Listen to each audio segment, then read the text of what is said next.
Now that the transfer portal period has calmed down just a little bit, at least until the spring portal opens up, who in the Big Ten had the best winter as far as the transfer portal goes and success there? I think it was the Oregon Ducks. You got to give them credit, Dan Lanning and company. Now, I'm going to mention a couple other schools that did a pretty nice job. But let's start with the Ducks. First of all, I think they had the steal of the portal in safety Dylan Thieneman from Purdue. Love talking about this guy. He's got 2 years of eligibility left. As a freshman at Purdue a couple seasons ago, guy was an interception machine. And for 2 years, he was Purdue's leading tackler. Just got an incredible nose for the football. This is a good get.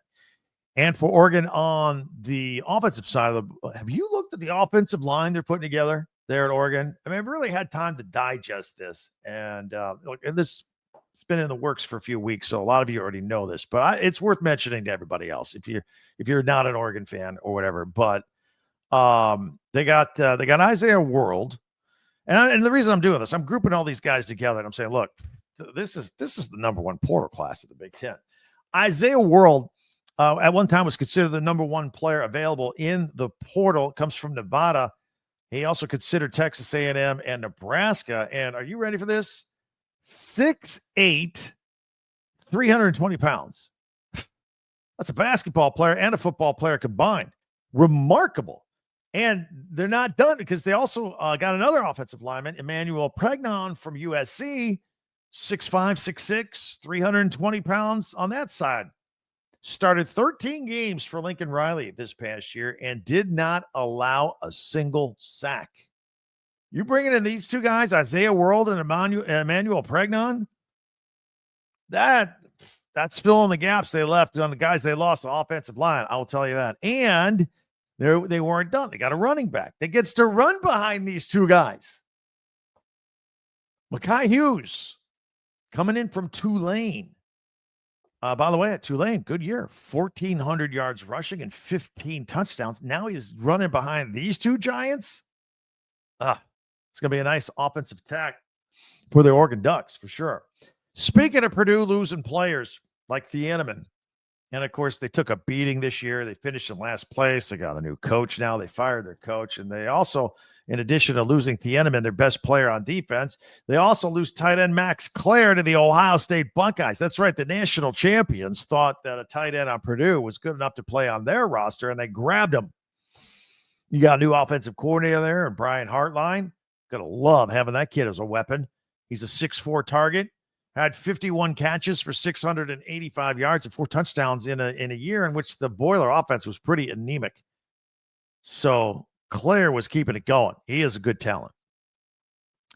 Now, outside of Oregon's top ranking in the transfer portal in the Big Ten, according to me, we got to give a shout out to Nebraska and Indiana. They did a great job as well. Got some really good talent. Let's tackle that for a minute. First of all, let's start with the Huskers. Edge rusher Williams Nwaneri. He comes from Missouri. Young kid. Doesn't have a lot of stats. I think he only had 1 sack. Played in 4 games last year. But he was a 5-star out of high school. 6'6", 265. Still got 4 years of eligibility left. You know, came out of high school, went to Missouri, decided to leave. He's going to Nebraska. Now they got 4 years of eligibility left with this guy. Only played 4 games, so that counts as a red shirt. And then on the offensive side of the ball, don't forget, and we talked about this, this feels like 2 months ago, we talked about how Kentucky wide receiver Dane Key, Kentucky SEC, 47 catches, 715 yards and 2 touchdowns, big 6'3" target. He went to Nebraska, so Dylan Raiola gets to throw to him. And I think, and I mentioned this a couple months ago, I thought the biggest factor in landing him, because he was considering a lot of schools. Dakiel Shorts, the wide receiver coach at Kentucky, got hired by Matt Rule to come to Nebraska, and lo and behold, 2 weeks later, his star pupil, Dane Key, decides he's going to the Huskers. That was a huge factor. There's no doubt about it. Also, Indiana got a couple nice pickups here. And look, this is how Curt Cignetti came into Indiana last year and got 11 wins. Took half a squad from James Madison with him. Now, a lot of these guys are gone. He's hitting the portal again. The one that surprised me the most was Notre Dame center Pat Coogan, fresh off of his national championship appearance with Notre Dame. And he wanted to leave Notre Dame, looking around. He was thinking about going to Michigan and said, how about I go to Indiana? That's a nice get. Going to anchor that offensive line. Surprise get by Curt Cignetti. Got to take your hat off to him there. And he's going to be snapping the ball to one of the most sought-after quarterbacks in the transfer portal, in Fernando Mendoza. He comes from Cal, decided to go to Indiana. Liked whatever Curt Cignetti was selling. Cal, pretty good quarterback school, right? Aaron Rodgers, Jared Goff, Fernando Mendoza, now going to Indiana. A couple others I want to mention. Washington, they got corner Tacario Davis. He comes from Arizona. Interesting story, obviously, there. That's Jed Fish's old stomping grounds before he took the Washington job. So he recruited this kid. He knows all about him. And now he's bringing him to Washington.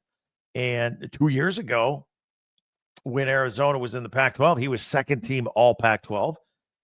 Then they moved to the Big 12. And last year, he was second team all Big 12. Let's see if he can make the all Big 10 team in 2025. Who knows? But anyway, those are the schools I wanted to mention that I thought, Oregon heads and shoulders above everybody else. Nebraska and Indiana, nice job. And a couple of interesting stories there at Ohio State and Washington regarding the transfer portal. Now things have calmed down a little bit. We've got the rest of February. We've got March. Portal back open in April with spring football going on.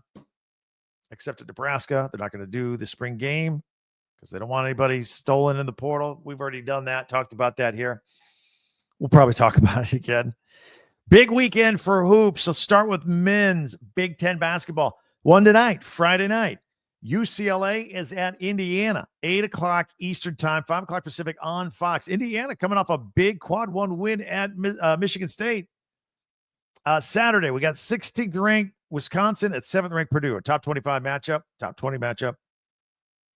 1 o'clock Eastern on Saturday on CBS. Washington is at Penn State. That'll be at 2 o'clock Eastern on the Big Ten Network.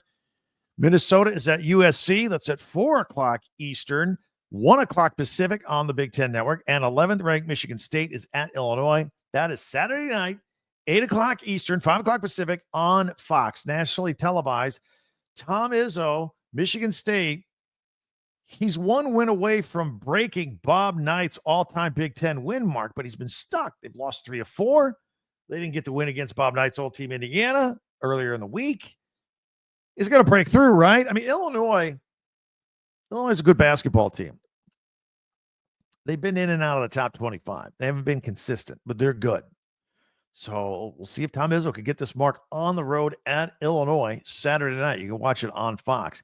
And then Sunday, Michigan and Ohio State's always a big deal no matter what the sport. Michigan comes into this game ranked 20th in the country. It's at Ohio State, 1 o'clock Eastern on CBS. Nebraska is at Northwestern, 3 o'clock Eastern on the Big Ten Network. Iowa playing at number 25, Maryland. That's a 5 o'clock Eastern game Sunday on FS1. By the way, you're going to be looking for basketball to watch. You're going to be going, where's the football? You're going through football withdrawal with the Super Bowl and the NFL over with. You're going to be looking for some hoops. Rutgers is at Oregon out on the West Coast, 7 o'clock Eastern, 4 o'clock Pacific. That game will be on FS1. So an FS1 doubleheader. Iowa at Maryland, followed by Rutgers at Oregon. And let's not forget the women. Saturday, again, always a big deal, men or women, Purdue and Indiana. That's a 12 noon Saturday for the women on the Big Ten Network. And on Sunday, a nice slate of women's games. Wisconsin's at Penn State, 1 o'clock Eastern, Big Ten Plus. Oregon at Minnesota, 3 p.m. Eastern, noon Pacific on Big Ten Plus. Nebraska is at Illinois, 5 o'clock Eastern on the Big Ten Network. And number 6, USC at Washington. Game on the West Coast, 7 o'clock Eastern, 4 o'clock Pacific on the Big Ten Network. And then the women, Michigan State, 22nd ranked at number 1, UCLA, 9 o'clock Eastern, 6 o'clock Pacific on the Big Ten Network. Big slate of basketball, couple weeks away from March Madness right around the corner. Want to give us your thoughts on that, or what I was talking about with the transfer portal. You want to agree or disagree on my Oregon takes? Fire away. Let's hear from you on the comment section. All right, coming up, We'll make our picks. All these great basketball games. I've picked a half a dozen of them. I'm going to lay my picks on the line. That's what we do on the weekends. That's coming up next in 1 minute right here as we continue on Locked On Big Ten. So stay with us for that.